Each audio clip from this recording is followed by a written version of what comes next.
or join us through Facebook and on YouTube. You can also send in your contributions and suggestions to 0559680066. The program is Love at Home, and on Love at Home, we learn and unlearn. We seek to help educate ourselves and make our families better, so that there'll be always joy and love in our homes. On this note, you are welcome. Today is another beautiful day, and as you know, the month of March, we've been discussing and be talking about our culture, our tradition. That is why you see me dressed like this. And I am happy that I am a Ghanaian. And I'm sure you're also saying, and you should be proud that you are a Ghanaian. On this note, you are welcome. For the whole month, we've been looking at culture, as I said. We looked at culture in our marriages. We looked at, last week, the way we dress, cultural dressing in Ghanaian setting. Today, we are going to look at how we can train our children amidst cultural influences we find ourselves in. I am your regular host, Efia Sewa Mansa. Let's go for a quick commercial break, and when we come back, I will introduce you to my special guest for today. Stay tuned, we'll be right back.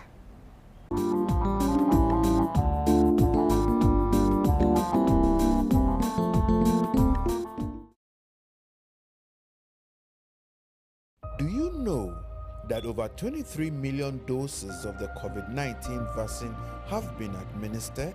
Do you also know that 9.9 million of the eligible Ghanaian population are fully vaccinated, and 12.9 million eligible populations have taken just a single dose? This means that over 6 million eligible Ghanaians are yet to take any vaccination. I want to encourage all who have taken the first dose to go for the second dose to be fully vaccinated. We are informed of the possibility of the emergence of new COVID-19 variant. I therefore encourage those who are fully vaccinated to go for a booster. Let's stay protected. Together, we can keep COVID-19 at bay. This educational video is proudly brought to you by the Adventist Development and Relief Agency, Ghana, and Hope Channel, Ghana.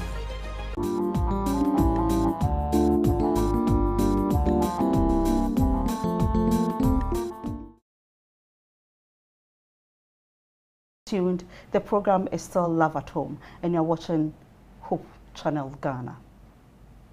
As I said, training children in this era has become another challenging issue because of cultural differences. Some are of the view that we should throw away the culture and move on with how or what others are doing.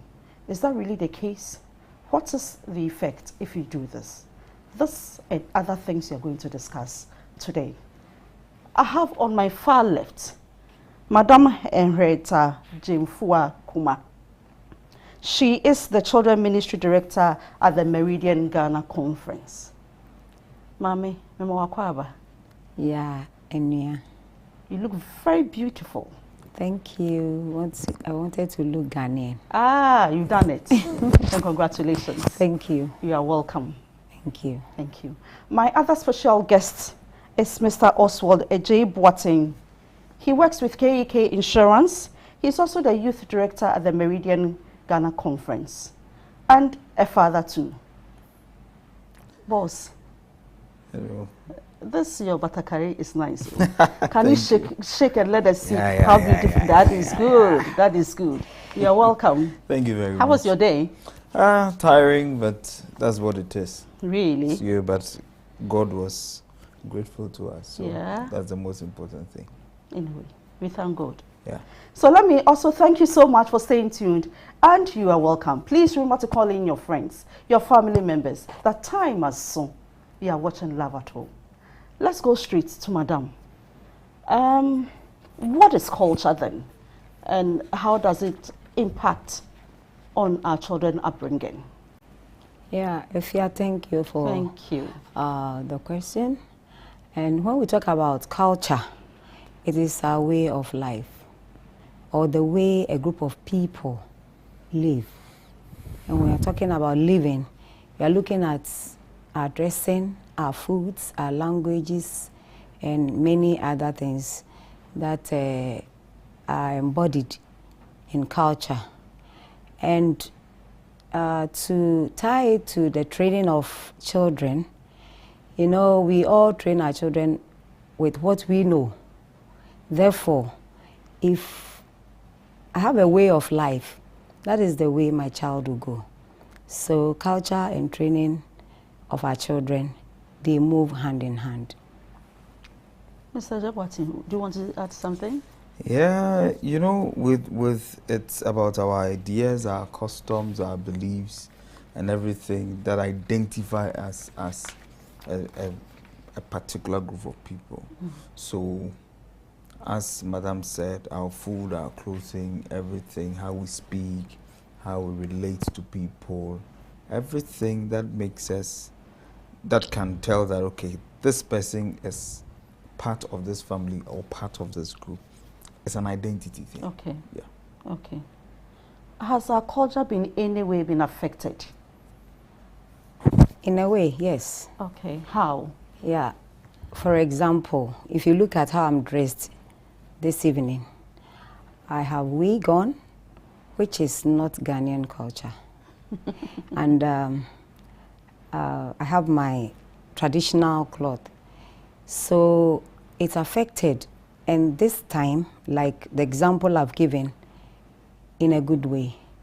There are times that it's affected the bad way. So when it's time, we'll talk about that one. No, I'm interested. Okay. So the good ways are like what I've just said about my dressing. You know, I wore flat slippers this evening because that is what we are as Ghanaians. But you know, sometimes for our women's ministries clothing, we use shoes. Qua clothes, we use shoes.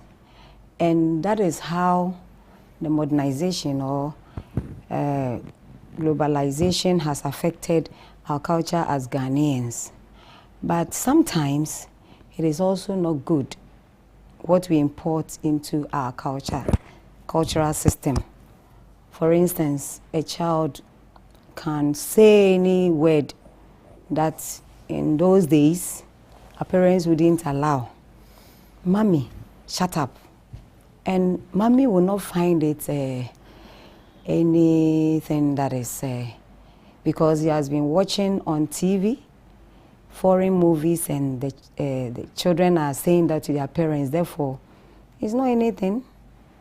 And those are the things that we must watch because they dilute our morals and may lead us to where we didn't want to be. Mr. Jabwati, I am really surprised and happy about the way Mami has started the discussion, the issue of training children with what is around us. Can you please support that? You see, culture, as we said, is not static. Yeah. It's dynamic. Right. It changes. So, and once we start mingling with people here and there will be cultural influence. And the cultural influence can be positive or negative, as already said, Mama. But the major issue is when we make our culture to become less inferior. It becomes inferior to other cultures, then we have a problem. So for me, I think that the problem of the change that is happening is making our culture inferior. You look at our kids now, and language is a problem. They can't even communicate so well in their local dialect. They start speaking their local dialect and parents are like, wow, what is this? But we have influenced it. And it's become as if once you speak English so well, it's a sign of intelligence. And so parents are proud. My kid is speaking so much good English. But that is not intelligence. It is just oratory skills, that is all. And it is influenced by what they watch. And because we are not teaching them, what they are watching is now building their culture. So now we are not teaching the culture. They are learning the culture from some other place. And that is a major problem we have with this. Wow. So Yes, if I may add, there is something that the Bible says. Okay. From Deuteronomy chapter 6, from verse 4. Everyone who listens to me knows that this is my favorite text. It says, "Hear, O Israel, the Lord our God, the Lord is one. You shall love the Lord your God with all your heart, with all your soul." After saying all these, then he said that in verse 6, "And these words which I command you today shall be in your heart." And verse 7 says that you shall teach them diligently. That is intentionally. To who? To our children. When? Talks about when we are going to sleep, when we are walking, when we sit to eat, when we sit to chat or converse, and in all spheres of life. Wherever we are going with them, we must let them know. So my Kojo touched the teaching, intentional teaching is biblical. If you're a Christian or you are a family decides not to do it intentionally, it is wrong. But I understand where you are coming from. But this, they were talking about religion. Why are you linking it to tradition and culture? Are you then saying we can put tradition and culture together? Tradition and culture. Tradition and religion. Religion. Or Christianity. Okay. They go hand in hand. How? Because for us as Christians, Ghanaian Christians, you know, when you go to let me bring it home first. When we go to church, we want to dance. We want to play, add accompaniments to, it's emanated from where we are coming from. You understand? Yes, because when you get to the foreign countries, I've not been there, but I hear and I see the way they sing, and they don't add any accompaniments and other things. So then, culture and then religion go hand in hand. If you don't know what your culture, you can't even,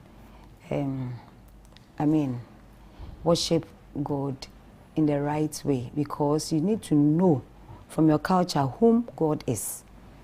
Because in our former times, you see that we have trees called God, Nyamidua, Nyamedes, Nyamedat. I know it cuts across other languages in Ghana as well.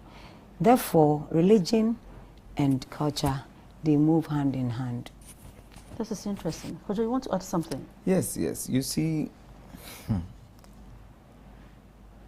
Jesus, when he was born, was born to save this world. But Christ was born in where? Bethlehem.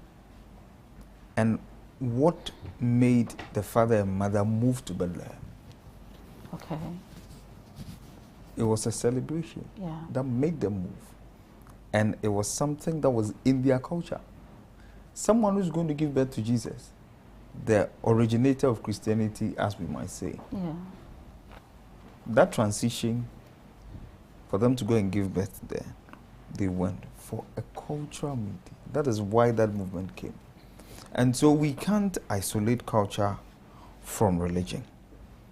Again, if I get to church and I start, language again is part of our culture. I can speak English, nobody understands what is happening there. Even when we sing our songs in our local dialect, we understand it better and we seem to appreciate it more. Yeah. When you say that Chedi and Ponkwame, your boss Robo Asase, Kokromutia Yesan Hobopa Enye, it resonates with our people. When you bring hymns and people start just singing the hymns just like that, But when you have a cultural setting where we enjoy our quartet singing with the maracas and everything better than the hymns we sing, that is culture. So we can't, Christianity and culture are not parallel. Just that what happens is that because we are different culturally, what you see in one setting in Christians, you not see it in another setting in another Christian. So what you go and see the Europeans doing as Christians, you might not see us Africans doing it. Nobody will put on cloth and take it to their church. But here we do it. And we believe it's good. It makes us dynamic. And God in himself is a God of dynamism. He does not, we say he's the same yesterday, the same today and tomorrow. Yeah. But he keeps doing different things. So, in a nutshell, we are trying to say that Christianity hasn't changed our cultural values or perspective, right? Right and wrong. Okay. Yeah, because with what we have said, it has not changed it. But sometimes in some Christian settings, when you're even wearing something like what Kojo has on very beautifully, to the pulpits, you may have a challenge because they believe that, if you want to go preach or do something on the pulpit, you must be in suit and tie. It was so, or it is so because those who brought Christianity to us, which has done a lot of good in our lives, were dressed like that. So we try to copy those things. And those are the excesses that we are talking about. That's for us as a group of people, we must look at what helps to maintain whom we are or who we are, but not to throw away what we have, which is also very essential to us because it is said, say, oyira ukromuni ukromuhine oyira wejobase. You must know where you are coming from, so that when you are told something, you must know. You know, our friends in abroad, I have some friends there, they say they teach their children the local dialects or the local languages to defend themselves or free themselves from certain things. For instance, if you are in a public place and your child is doing something, or you want to advise your child to do something, maybe he has seen an adult and is not greeting, you want your child to do so, you say it in your local language and the child does that. And it's like it is the child who is doing it, but it's because of the way the mother has coached the child to do it. So therefore, I think that in those circles or the spheres of those ones, it means it's a good thing for us to copy what others are doing, but also it's a good thing to be genuine with what you have. Mr. Jebwate, let's come to the issue of rights of children. In today's world, we are talking about rights. Everybody's talking about my right. Children also have their rights. So let me give this scenario. I'm a mother. I decide to prepare jollof rice. Then my child comes, I'm not eating jollof today. I'll eat noodles. Any food that the mother tries to prepare, the child will want to take something different. How do we go about it? And over time, what will happen? Yes, that's true. Children have rights. And it's good for us to make them know they have rights, so that they are conscious of their rights. But as much as they have rights, they have responsibilities as well. Their rights, they have rights to health, to education, to family, to life, to play and all that. I think it's communication. Okay. That is the first thing. You let them understand we are a family. Today, this is what the family is eating. And once you are part of this family, unless it's been diagnosed that this particular food does not work with you, that is different. So I think it's about communication. And sometimes we feel the children don't hear. When you talk to them in the right way, they understand. That is one. And two, noodles, these things are not even our cultural foods. Who has caused it? We have caused it. We have caused it. So if we didn't introduce it in our house, they would not even think about it.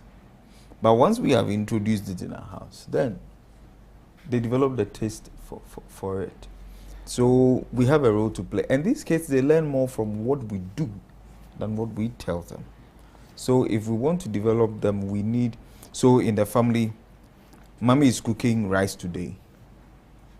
But daddy is not eating the rice. Daddy is eating something else. So the child feels he also has the right to also ask for something else. So if we want to communicate this to the children, we need to act as such. And once we act as such, it's a family culture. And then everyone will pick it up. A child will tell you, hey, this is not done in my house, because the child knows that there's a family culture. This morning, I asked my son to wear a blue sneakers to school. And I was like, Daddy, no. I'm like, why? We have to be in black. I'm like, black is close to black. No, it is not black. I have to be in black. So he knows that the school culture says that you have to be in black. And he's ready to abide by it. So definitely if the family too develops a culture, that child will go by it. Unless we say one thing and we do another. We are eating rice, that is eating plantain. We are eating fufu, that is eating banku. Unless we have a reason why daddy is not eating it and the child knows it. He knows that, oh, okay, daddy is allergic to this plantain, so daddy can't eat the plantain with us. Yes, Mom. Yeah, I want to add something. You know, I'm interested or I'm happy you said that something that your parents don't do or don't eat, it will not be found in your saucepan. I think when my second daughter, got married, I went to her house and I found a setting similar to what I had. And I was impressed because I knew that. So we don't develop the taste, especially with bringing up the children. You know, we have so many things that we can do. But sometimes when we are with the children or when you start giving birth, you give up a lot of things. You might have loved to eat the noodles, but you know that you are an adult and that you can control. The moment the children develop taste for it, then that becomes a problem. Again, my granddaughter, once we were in the house, she started singing. We have this 2 years girl. Everybody was quiet, but she sang everything. Who knows when she learned that? Maybe in the womb, as children's ministries will say, or when she was on the mom's laps when she went to church. So from the beginning, we must start teaching them do's and don'ts. I teach, so I like what the example Kojo gave, that schools have their cultures, or they have their culture. A home must have the culture as well. And you don't force it on them. You explain. You know, sometimes some of the children want to have their ways, as you said, like their rights. Can wear these slippers to school, and sometimes when they wear the PE dress, they wear the shoes. And I say, have you seen Abedi Pele wearing the sportswear with shoes before? Then they start thinking, no, that is not done. And you need to explain certain things to them. It isn't like our previous times when taboos were being used and we were so much afraid.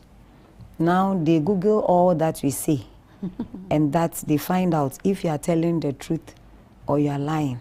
If they find out you are lying, you are in great trouble. Therefore, we need to explain the things that we do to them, and they'll be ready to move with us, and our culture is going to be very rich. Our children are going to know them and they'll practice them as well. Yeah, Madam, let me still come, still be with you. The issue of what we watch, what we say, how we do them, how do we instill this into our children? Yeah, as I said, this calls for sacrifice. You know, you tell your child not to watch movie or TV for a very long time, but the child goes to sleep and sees you sitting behind the set. At the end of the day, you all have your prayers at a certain time, and you all put off the TV and enter your rooms. The child knows that this is what we do in this house. In the morning, the culture of the house is that when we wake up, everyone does the individual devotion. Then we meet as a family. The child will learn from that. So for doing is very, very important. There is one thing too, that children take so serious when you promise and you fail. Even me, when I say I'll cane you, if I don't do it now, even let's say it's first week of the term, if I don't do it, I'll make sure I do it before the term ends. You understand? And I'll tell you, when you promise a child, you must fulfill. If I say I'll buy you this, I have to give it to you. So if I said I'll cane you, so normally what I do and I advise parents to do is that when the child is getting on my nerves, as you normally say, or is doing something that I feel is irritating, I don't decide instantly what I'm going to do. I'll tell you, if you don't stop, I'll do something to you. I keep on thinking about what I will do to the child that will be fair to both of us. You understand? Yeah. I wouldn't let the child know that that's what I'm doing. I'll do something to you, I keep on saying it. Then finally, I pronounce what I'm going to do. And by then, I've thought through all that will happen. Yes.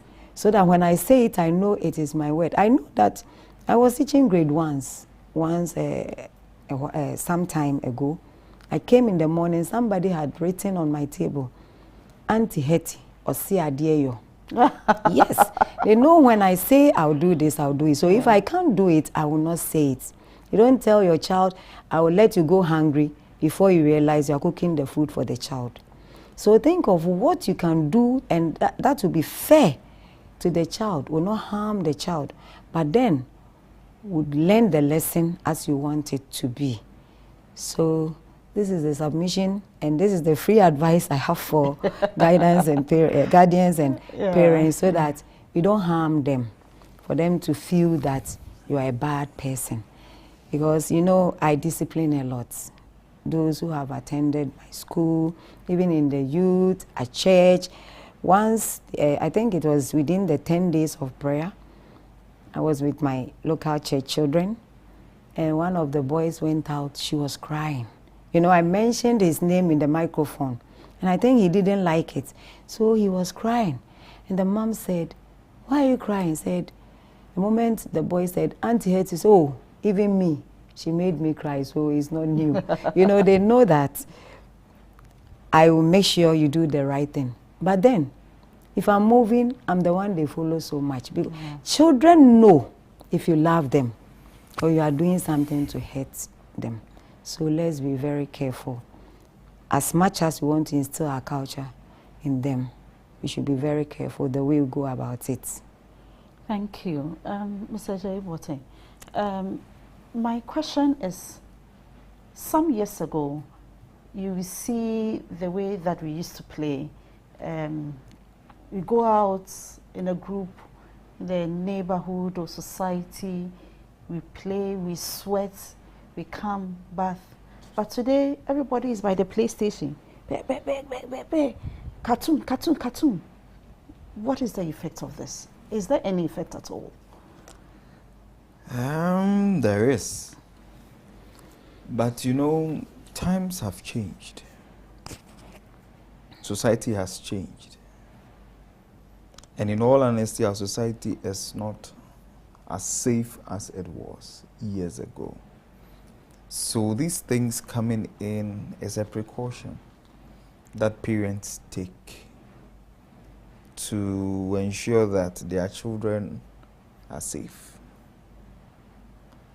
It's good that they go out there to play, they sweat, but now they play the game, they are seated, they watch their parts, they watch their phones, they are just static, they are just there.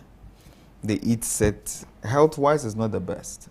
It has effect because children will start developing, you know, certain lifestyle diseases that they shouldn't have. So that is the negative aspect of this. The other negative part is that their socialization is not complete. They are more glued to gadgets than relating to other people. So you realize that you have a lot of people growing up who become social misfits not because they are bad in that sense, but growing up they did not have that interaction with people, so they don't know how to deal with people. So it is what they were watching, what they were playing with, that's how they act. So we need to have a fine balance. We need to have a fine balance. Sometimes allow them to go out, play in places that you are comfortable with. You are sure that when kids are around their fellow kids, they run around, they play a lot. So as we also get them games and toys and like that, let's also get them things that will make them run around. The balls, instead of getting the parts, everything, the parts, you know. And one thing I will encourage is families coming together. You see, if I believe that I have 2-3 families which I am sure of what goes on in their house, I'm not privy to everything, but I'm sure that they would have the right training. So why don't you put these kids together as families, you know. The community where you live. Exactly. Let them play around for a while. Let them run around for a while. In church, when the children are having program, allow the kids. Yes.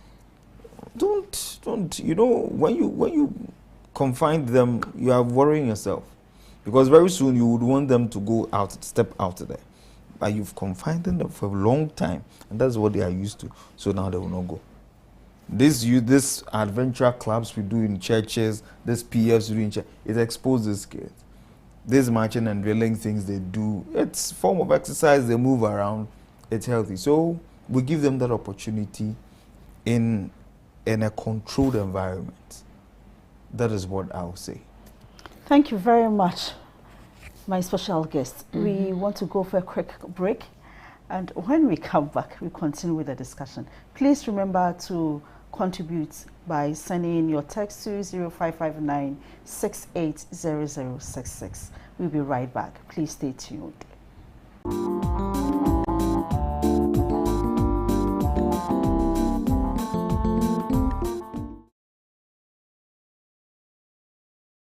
Do you know that over 23 million doses of the COVID-19 vaccine have been administered?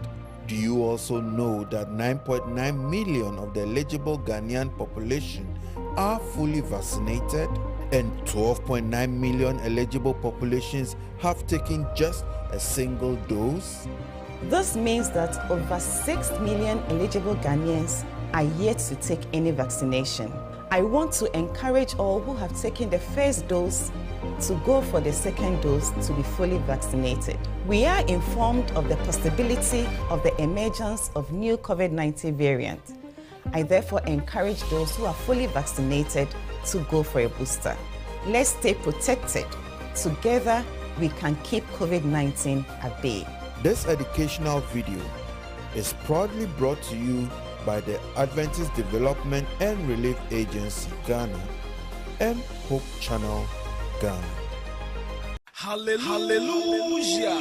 The Seventh-day Adventist Church, Tikobo #1 District, Southwest Ghana Conference. What say? A music night. A night of music. Never to Nyomania to myself. Yehowania Kedanyame. Why Yemiano Dosom. Date 25th March 2023. Time 6 p.m. sharp. Venue Tikobo #1 Central Church. Eshe theme one out to the Jumedi. Also come. Let's praise our Lord. Also bra. Niye Razayo. Jumedi Yatun suffering you to Fubebre. Amazing singers. Wofri Amazing Grace SDA Church. That Jane our Axim District. Damaso and Anyomo to forward Tikobo #1 District. Ebi only Tikobo #1 Central Church Choir. Singing band and quartet. Elena Central Church Youth Choir. Singing band and Holy Family Quartet. Nuba Church Choir. And singing band and quartet. Mbataba Church Choir. Singing band and quartet. Sameye Church Choir. Singing band and quartet. The Masuna Tikobo #2 Church Choir. Singing band and quartet. Yatun say that for our son that you make Hinara our district in the Wombra. Now I'm back on a Yan Kade. Now you're does so. Host pastor James Adoboza or your district pastor. The Masuna guest pastors no your pastor Ebenezer Aka Ano on your Aguna East district pastor Pastor Francis Kofi Ofori Half-Aslim district pastor. Me watch your bra and your life will never be the same.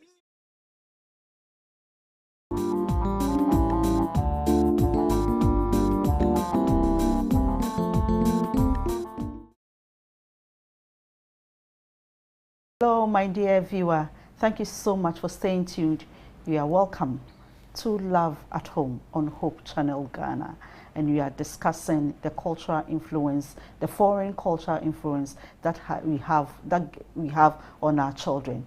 And Mom, I would want you to talk, before we left for break, we were going to talk about the issue of youth camps and those activities, how it helps our children develop.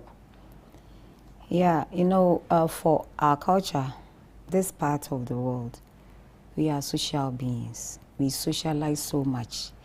It is the inflow of the foreign cultures like confinement in our homes. Because when I was growing, we were in a very big house, 3-story, with families, all kinds of families in there. Our parents leave us, they go for work, and then we stay home till they come. And nothing happened. We grew up nicely. So when we bring in youth camps, I was talking to one of the young people, and she said that when she was a young girl, her father didn't want her to attend the youth camps. And she never understood. But now she has children, girls. She doesn't want them to go. So I was asking why. We are afraid that when they come back, they may bring certain vices. Maybe they'll go and touch somebody. I always say that in church, when we go to church on Sabbath, as Kojo was trying to bring up, when we are at Sabbath school class or we are in the Sabbath school class and a teacher is teaching, the atmosphere is such that you cannot talk to your friend. They only socialize when church is over and we are waiting for the second session. So for instance, if we close for the first session and I take my child to a place, maybe my house is close by, so we go and eat. By the time I come back, church is in session once again. The child has not socialized and has not interacted with the other children.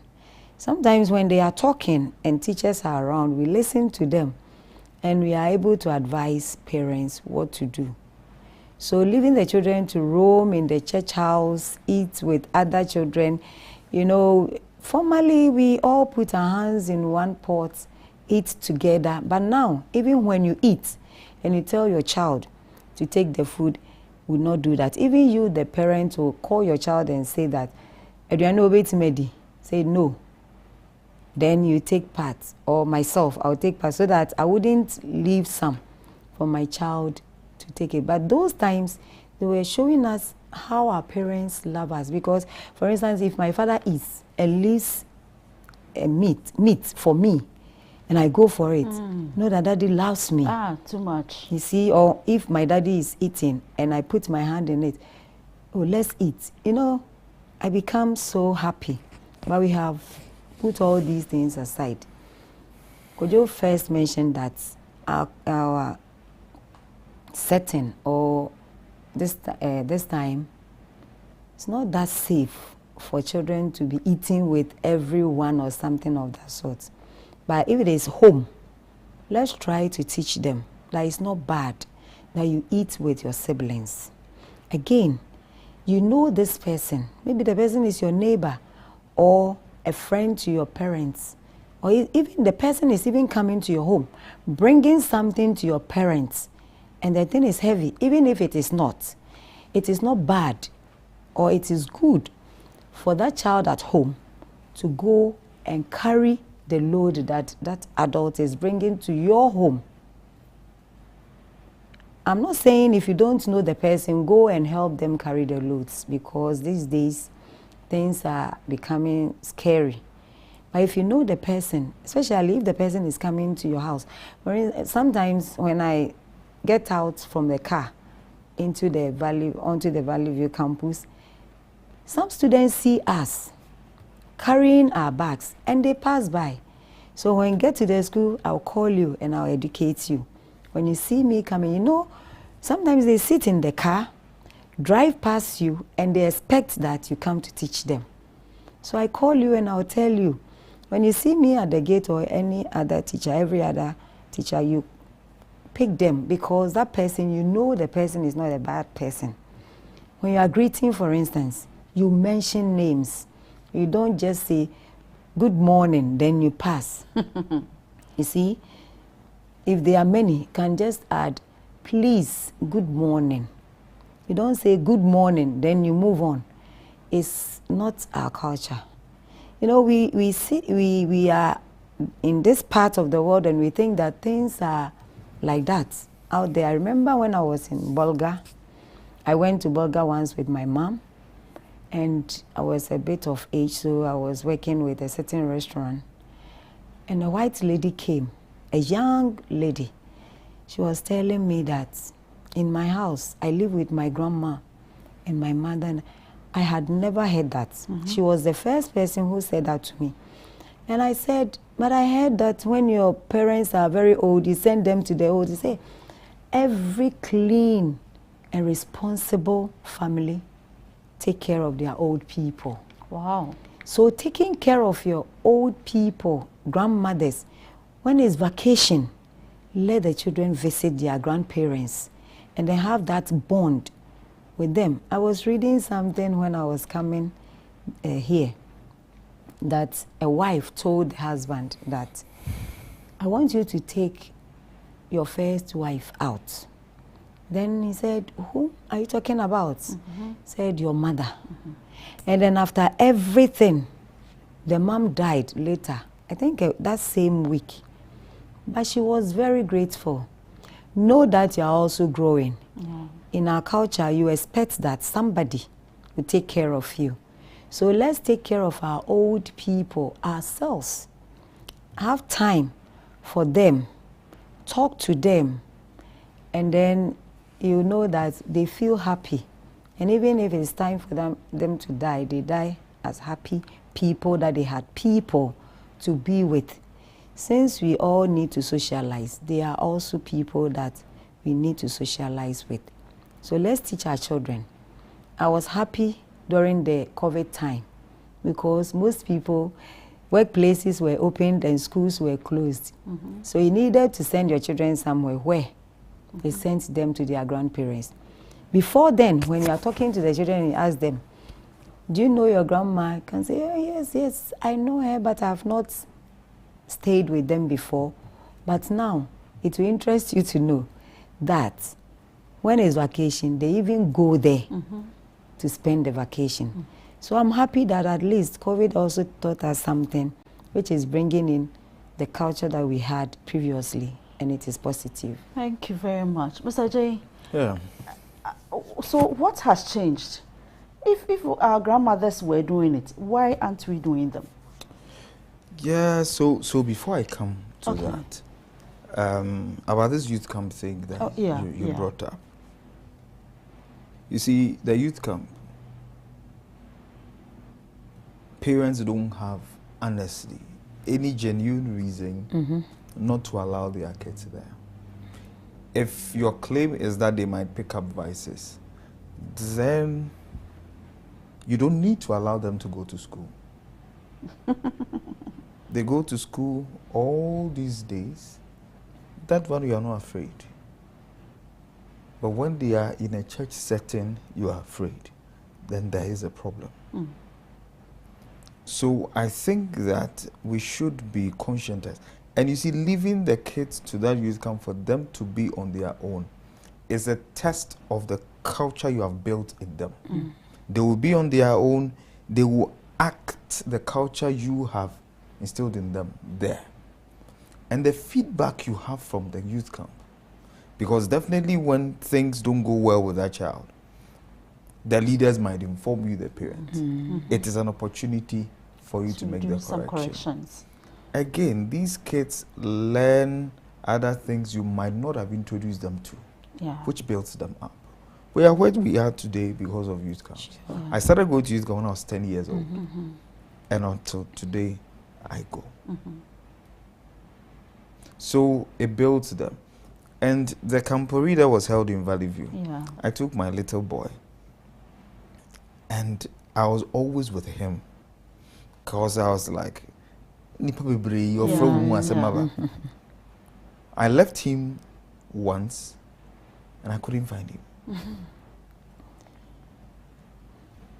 He went, made friends, did all that he went to do. When he was hungry, he walked a long distance to the auntie's place, went to tell the auntie I'm hungry, ate, left the place, nobody could find him. When he wanted to sleep, when I came, he was in the tent, he was asleep. By himself? By himself. So it was an opportunity for that child to be on his own. And it's something we need to teach them. Okay. It gets to a point where our children cannot be on their own because we have always policed them, always giving them that kind of protection that should not be there. They should know that there's daddy, mommy will not be there always. What about if you die? How will they survive? So we need to allow them. This grandparents thing we are talking about, I think that urbanization and the rest, those of us who have our parents in the urban centers somehow don't have this challenge because they seem to see them. Yes, but if it's of a long distance, your parents are not within where you are, then it becomes a challenge. But we should make a conscious effort to introduce our children to the grandparents. They should have a feel of the cousins, the children of your other siblings, have a feel of everybody so that they know that it kills that thing of nuclear family system that we are practicing now. I always tell people that, you see, you have your wife or husband, you have your children, but let me tell you, if anything happens, you go back to your That is it. So make sure that no matter what, you still keep that family tight. Because that is where you came from. And you can make your family bond with your extended family by what you do. It always begins with us. Okay. So if now you are not allowing your children to get close to their cousins, remember it's going to happen to them too. You have 2 kids or 3 kids today. You are not allowing your children to bond with your brother's children or your sister's children. Remember your 2 kids very soon. That is what they learned from you. That the 2 of them, though they are siblings, their children do not also bond. So they also split. Exactly. So I think it's something, maybe we are not conscious of it. But whatever we are doing today, we are writing what will happen in the future. So we must be very, very careful. So touching on the youth camp as well, everyone knows, for me, I attend youth camps and I go with my children. Even this Campori, my grandchildren, they are many. Even if I don't have the money, I'll go and come with them. every day. But I make sure they spend the whole day of the youth camp there before maybe I'll take them back home. And something happened when my last child was in the grade 9. It was COVID time. So teachers were afraid parents will infect the children to bring to school. And so we were also afraid they will bring them from the school. So they said they were going to boardinize them. They went and parents were being called to be addressed. You know, your child this, your child that. I said, you haven't called me before. I said, yes, your child is acting well. What's your secret? I said, well, maybe it is the youth camps. Because I could leave her when she was 12 years to go for youth camp at Abidjan. Alone. They were just 2 from the church, but they went. Even last week I was checking her Bible and I found some sefer in it. We were saying, oh, that is when she went for. And so I told them, oh, that is why. It helps. It helps a lot. You cannot bring out or bring up your child alone. For Ghana, you have the child alone, but everybody brings them up. We are saying that that is dying, but it's not dead completely. That is why we leave our kids with the teachers. So if you are leaving your children to go for the youth camp or to come for choir rehearsal, my children are where they are because of the church. I was in Kumasi this week. My son went to teach the PLA class. He was saying it, I behaved as if I didn't hear, but I was proud, you know, because I also attended the PLA class and I know what it entails. So if my son is teaching the PLA class, it means he is somewhere that I want him to be. But I didn't do that alone because I'm not sure I was teaching him how to teach PLA class in the house. He learned it somewhere unconsciously from the church. So let them socialize because Ghanaian culture, we socialize a lot. Thank you very much. Now, Mr. Jebote, you see, those days when we sit in buses, Mommy touched on it slightly, but I want us to go into it. We sit in buses, you see the adults coming in quickly. Nobody will tell you that you should get up for that old woman or old man to sit. Now, in the name of right, I have paid, you have paid. Why must I get up? That is the issue. And we think that when we ask the child to stand, it means the child is not exercising his or her right. What do you have to say? You see, as I've said earlier, it's about you. Will that child be happy if you were in that state and standing? That is where it comes from. So if the culture is that give help, offer help, it is not about when a child sees another person, he has to get up. I don't buy that. I buy the fact that it is not about you being a child. It's about you offering help to that person who needs your help. You have the strength to stand more than the old man or the old lady standing. So do that. So I think we should have that conversation because our children in this era are the why children. Everything. Why? And I don't think you can just, because you're a child and it's an elderly person, you have to get up. Then they will tell you, I've paid. Yes. So I think the conversation should not be on, you are a child, so get up. It is because you are in a position to offer help to someone who needs your help. So do that. And I think that will sync better with them.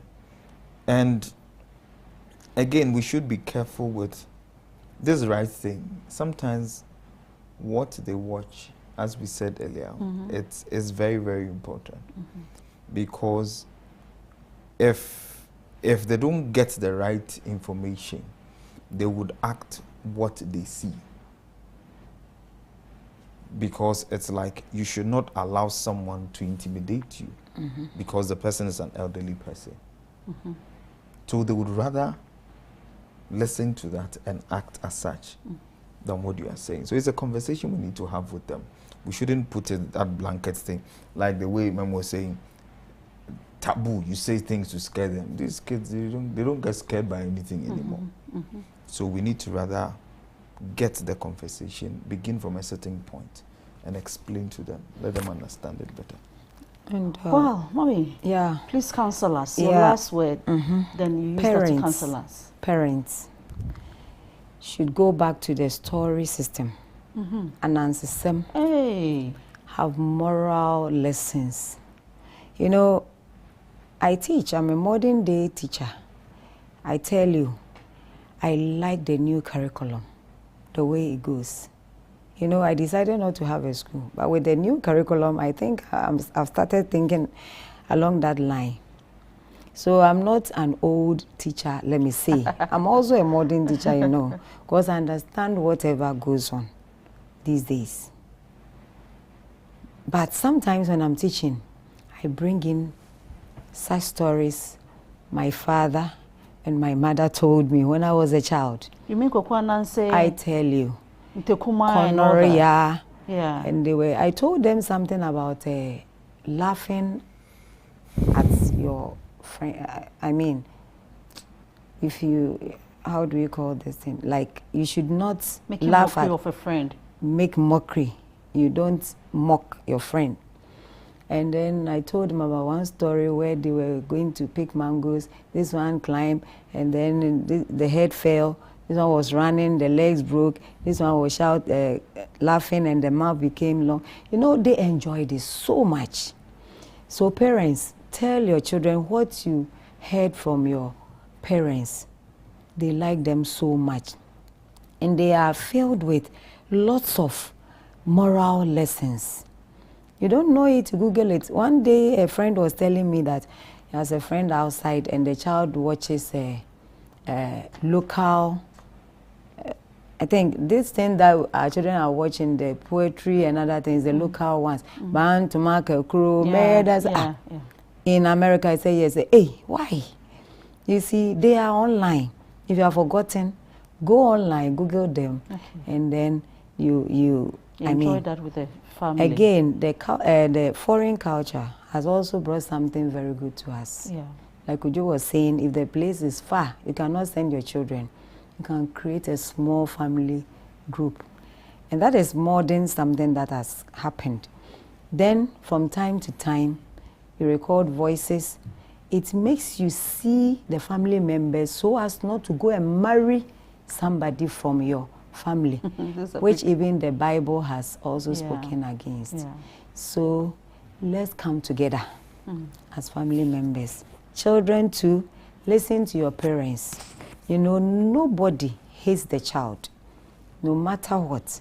Experiences that we have passed through, that is how we train our children. So let's listen to them, and it will help us very much. This is beautiful. Mr. Jay, just a second. Yes. Your counsel to us, please. Yes, train up a child the way he should go. And when he grows, he will not depart. We have a responsibility. Ellen White says in child guidance that you have no right to bring forth a child, for that child to become a burden to society. Yeah. So, we have a great task.